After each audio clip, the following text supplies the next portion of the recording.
아, 최대 2개까지 선택 가능해? 알았어요. 어떻게 사람이 맨날 2개만. 나 판사야. 내 맘대로 할 거야. 아, 안 돼요? 네. 네, 안녕하세요. 여러분의 도우닥 선생님 박희성입니다. 이번 시간에 배울 내용은 갈등이에요. 여러분, 갈등을 해결하지 못한 사람들이 정말 많이 모이는 장소가 하나 있습니다. 바로 법원입니다. 우리는 오늘 법원의 판사가 되어볼 겁니다. 진짜? 양형위원회에서 제공하는 국민 양형체험 프로그램, 당신이 판사입니다. 법대 갈 필요 없어요. 로스쿨 필요 없어요. 그냥 판사 할 수 있어요. 오늘 바로 이 도덕 시간에 지금 바로 시작합니다. 자, 사건 개요입니다. 굉장히 분위기가 참담했습니다. 어머니는 굉장히 많이 울고 계셨고, 그리고 피해자는 이미 숨진 상태였고. 현식이 왔어? 현식이 카드 또 정지시켰어? 교통카드? 어우, 지방골이 이 뭐야 이게? 빨래 다 개났는데. 니들이 열받아. 불러야? 아들이 사업 실패하고 씨발 꼬라지하고. 깨끗한데 왜? 그래 왜? 집안이 나한테 세상이 나한테. 나 아버지 깨신다. 어? 뭐? 아빠? 나오라 그래. 아빠가 뭔데? 아빠가 진짜 나한테 이게 뭐냐고. 그만해. 뭘 그만해요? 뭘? 나와서 애를 말리려다가 아이고. 이러려면 나가 이 새끼야. 자, 지금 보면은 현식이라는 아들이 있고요. 사업을 하다 실패를 해서 부모님의 카드를 얻어 쓰고 있었는데 부모님이 카드를 정지한 것 같습니다. 욱해서 화를 내고 있는 상황이죠. 왜 나가? 내가 왜 나가? 그만 좀 해. 그만해.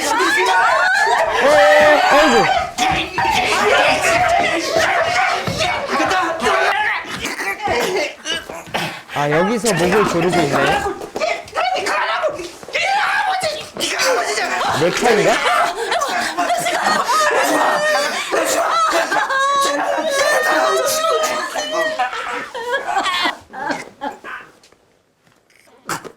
아이고.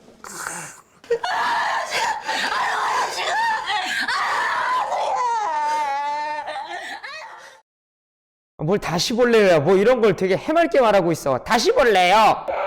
우리 갈등의 정의부터 알아볼 필요가 있습니다. 쉽게 말해서 짜장면 먹을까 짬뽕 먹을까 2가지 이상의 감정이나 의지가 대립해서 뭘 고르지 어느 하나도 선택하지 못하고 있는 상태를 갈등이라고 합니다. 그리고 개인 혹은 집단 간의 입장이나 추구하는 가치가 달라서 부딪히고 대립하는 상태를 말하죠. 여기서 보면 엄마 아빠와 현식이는 가족입니다. 유전자를 물려받은 가족. 그래도 갈등은 발생할 수 있어요. 생각해보세요. 나의 내면 속에서도 끊임없이 갈등이 벌어지는데 가족이라고 다르겠어요? 아니요. 자, 계속해서 다음 장면 가볼게요. 이제 본격적으로 재판을 시작할 시간인데요.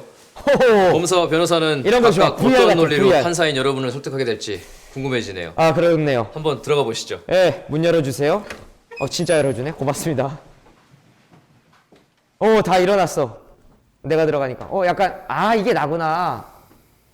자, 이런 느낌.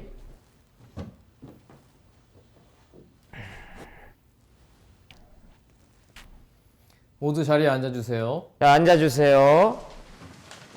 나의 시점. 드디어 정신줄을 놓으셨구나. 본격적인 재판이 시작되었습니다. 우리는 이제 검사와 변호사 그리고 피고인 각각의 진술을 들으면서 판결을 내려볼 거예요.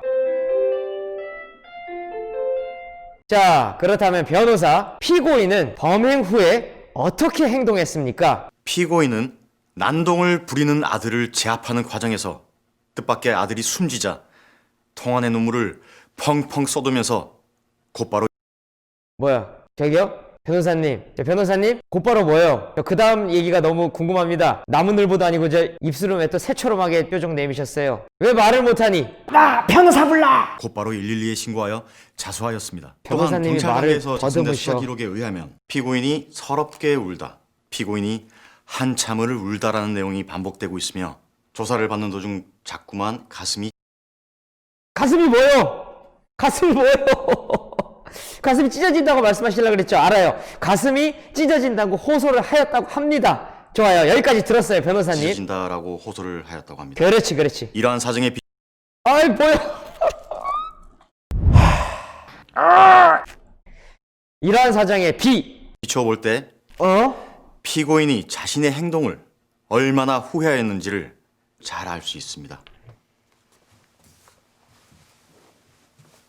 아, 변호사님 고생 많으셨습니다. 일단 아버지는 112 신고를 받고 출동한 경찰에게 순순히 잡혔습니다. 수긍했죠. 그리고 후회하고 있는 것 같습니다. 지금 분명 살인사건이라는 파국으로 치닫긴 했으나 이 사건 이전에도 갈등은 있어 왔을 것입니다. 네. 엄마, 아빠, 현식이 세 가족 구성원 모두에게요. 서로가 추구하는 가치나 신념이 달라서 그것들이 충돌할 때, 혹은 한정된 자원을 가지고 경쟁해야 하는 이해관계의 충돌, 그리고 의사소통이 잘못 이루어졌을 때, 방금 전 상황처럼 분노와 폭력이 사용되었을 때 갈등은 발생합니다. 근데요, 우리는 여기서 한 가지 질문을 던질 수 있을 것입니다. 갈등 안 하면 안 돼요? 결론부터 말해줄게요. 안 할 수 없는데요? 없어. 무슨 말이냐? 갈등은요, 사람이 일단 모이면 무조건 발생하게 되어 있습니다. 왜요? 생각해보세요. 같은 현상을 바라보더라도 각자의 입장에 따라서 저마다 수만 가지, 수억 가지의 생각들을 할 겁니다. 이 생각들이 바깥으로 표출되는 순간 갈등은 발생하게 되어 있어요. 즉, 갈등은 무조건 발생합니다. 그렇다면 우리는 질문의 방향을 바꿔야겠죠? 어쩔 수 없이 나에게 찾아올 이 갈등, 어떻게 하면 평화롭게 해결할 수 있을까요? 이게 제일 중요한 단어예요. 계속해서 검사 다음 질문 줄게요. 자, 검사, 죽은 아들 피해자는 어떤 사람이었나요? 사건 당일 피해자가 비록 술에 취해 과격한 행동을 한 면이 있습니다. 아, 뭐야.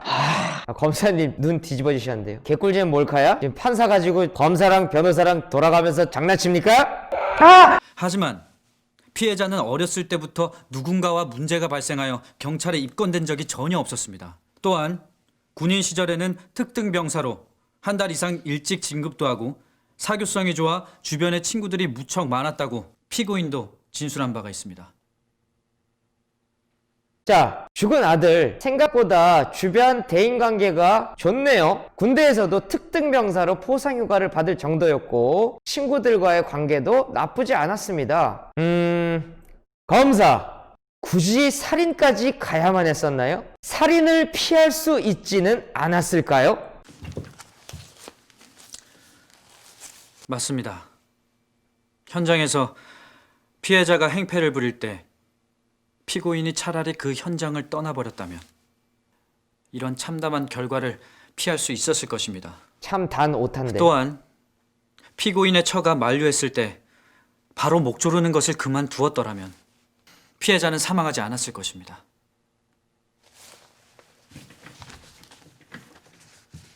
그래요.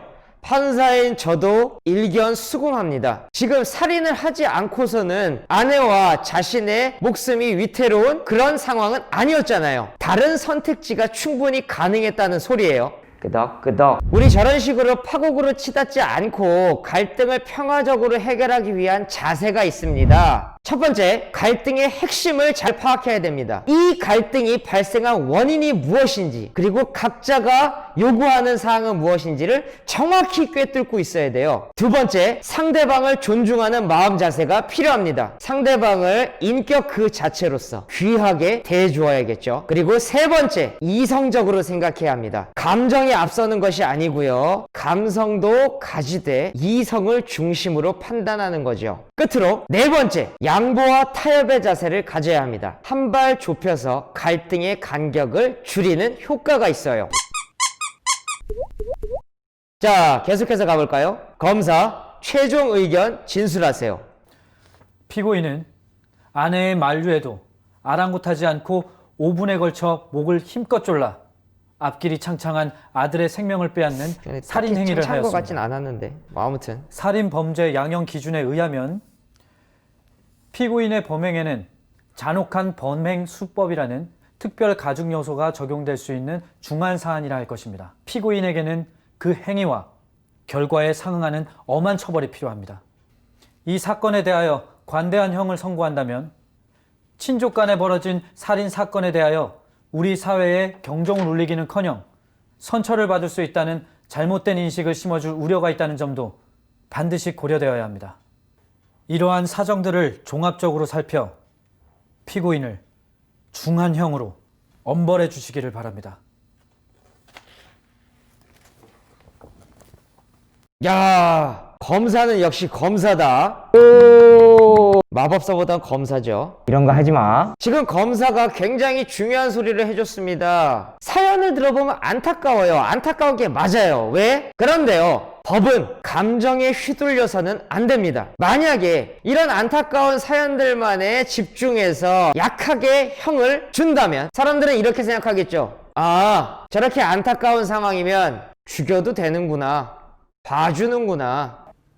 자, 검사 최종 의견 잘 들었습니다. 다음, 아, 변호인이라고 부르는구나. 이거 뭐 판사를 해봤어야지. 나 계속 변호사 이렇게 불렀네. 변호인. 뭐야, 얘는 이제 와서. 변호인, 최종 의견 진술하세요. 이 사건은 술에 취해 부모에게 행패를 부리는 아들을 제압하는 과정에서 우발적으로 발생한 것으로 피해자에 의해 유발된 면이 매우 큰 사안입니다. 그러니까 현식에게 귀책이 피고인은 크다. 범행 후 잘못을 크게 뉘우치고 곧바로 자수하였습니다. 피해자의 유족들도 피고인의 처벌을 전혀 원하지 않고 있으며 피해자 유족이 피고인도 엄마잖아. 형벌 이상으로 고통스러운 나날을 보내고 있습니다. 피고인을 법이 허용하는 가장 가벼운 형으로 선처해 주시기 바랍니다. 자, 지금 변호인이 뭐라고 말했어요? 우리 흔히 이런 얘기하죠. 쟤 맞을 짓 했어. 조금 심하게 얘기하자면 아들이 죽을 만한 행동을 했다. 야, 잠깐! 뭐한 짓이야? 글쎄요, 귀책 사유가 아들에게 있는가? 고민해봐야 될 문제야. 하나 더, 아버지는 곧바로 자수했고 지금도 아들을 죽였다는 죄책감에 고통스러운 나날을 보내고 있다. 끄덕끄덕. 이건 인정이죠. 아까 재판정 보면은 아버지 계속 피고인은 고개를 숙이고 있더라고. 너네 나 구독했냐? 아닙니다. 괜찮아. 자, 이제 사실은 진짜로 듣고 싶었던 사람이 등장했습니다. 피고인, 바로 아버지. 아버지인 피고인은 어떤 의견을 진술할지 들어보겠습니다. 피고인, 최종 의견 진술해보세요.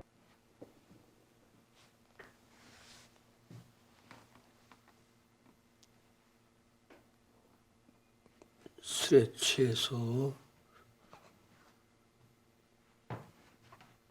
정신 나간 아들을 막아보고자 한 것이 도저히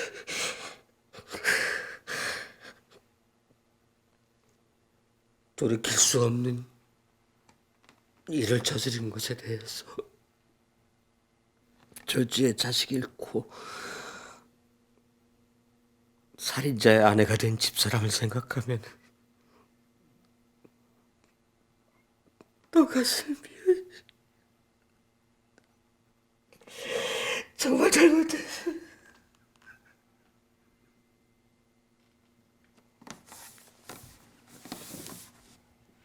아유. 사랑하는 사람과의 사이에서 태어난 금쪽 같은 아들이었을 거야. 근데 사랑했던 나의 아들, 목을 졸라서. 아유. 자, 선고해 보겠습니다. 피고인의 인생을 뒤바꿀 수 있는 중요한 결정입니다. 신중하게 결정하여 주십시오. 참고로 이 사건 실제 사건을 바탕으로 구성된 겁니다. 즉, 우리는 실제 선고가 어떻게 내려졌는지도 비교해 볼 수 있겠죠. 나 실제 선고랑 똑같이 한다. 나 지금 판사다. 봐라. 다 죽었다. 농담이에요. 일단 5년 이상은 무조건 갈 거야. 가는 게 맞아. 살인은 살인이야. 말렸는데도 계속해서 넥타이로 목을 졸라서 죽였어. 그리고 게다가 누굴 죽였니? 자신의 아들을 죽였지. 그래서 쭉쭉쭉쭉쭉쭉쭉쭉쭉쭉쭉쭉쭉쭉쭉쭉쭉 제발 진정해. 그럼에도 불구하고 방금 전에 최종 의견 들어봤잖아. 피고인의 진술 엄청나게 반성하고 있고 굉장히 고통스러워하고 있는 게 보여. 자, 어떠한 요소가 당신의 선고에 중요한 영향을 주었습니까? 일단 요거, 피해자 유족이 처벌을 원치 않았다. 그 다음에 자수했다. 진지한 최대 2개까지 선택 가능해. 알았어요. 어떻게 사람이 맨날 두 개만. 나 판사야. 내 맘대로 할 거야. 아, 안 돼요? 네.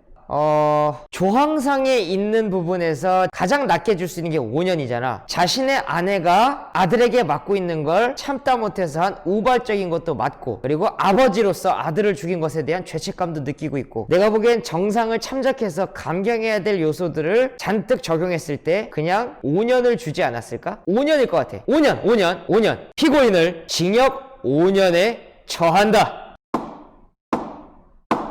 아, 이거 한번 해보고 싶었어.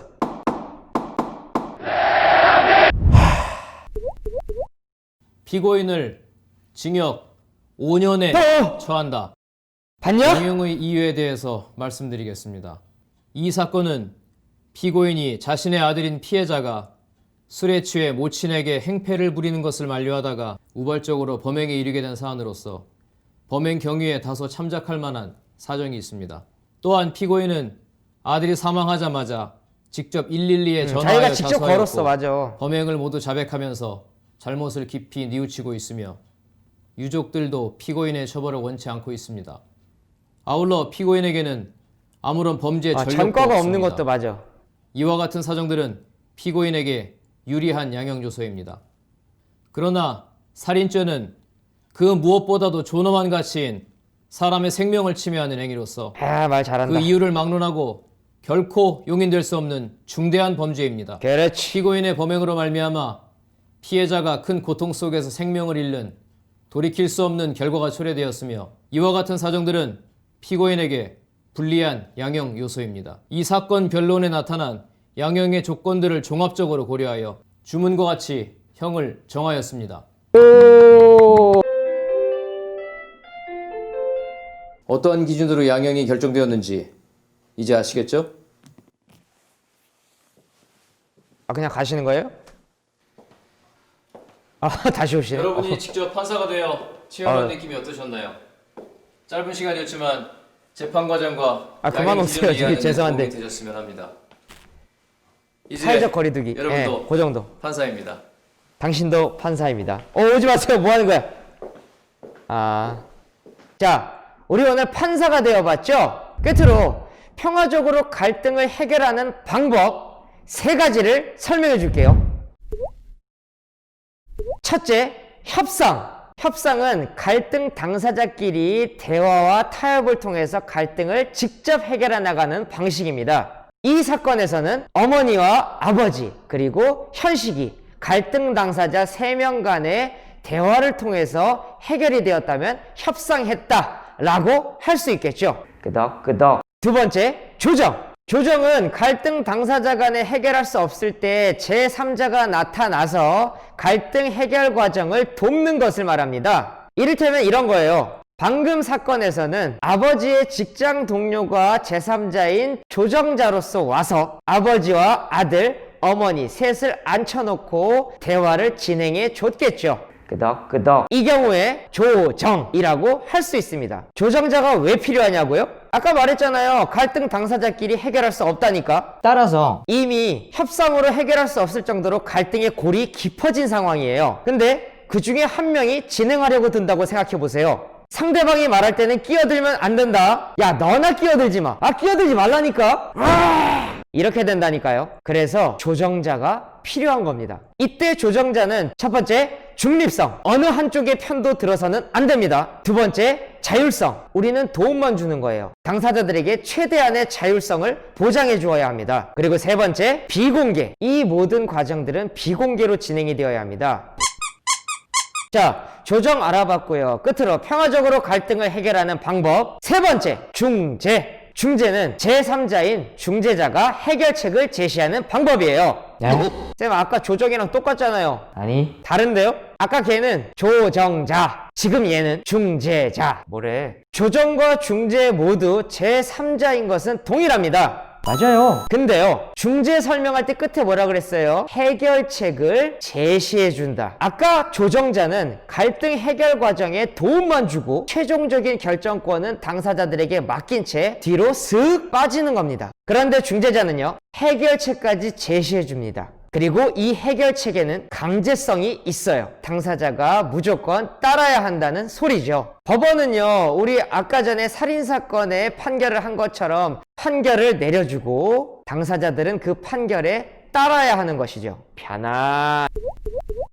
갈등에 대해서 잘 배워보셨나요? 비온 뒤에 땅이 단단하게 굳는다는 얘기 들어봤죠? 우리가 갈등을 평화롭게 해결할 수 있을 때 갈등은 오히려 전화위복의 계기가 될 수도 있습니다. 오늘 하루도 수고 많았습니다. 다음 시간에 만나요.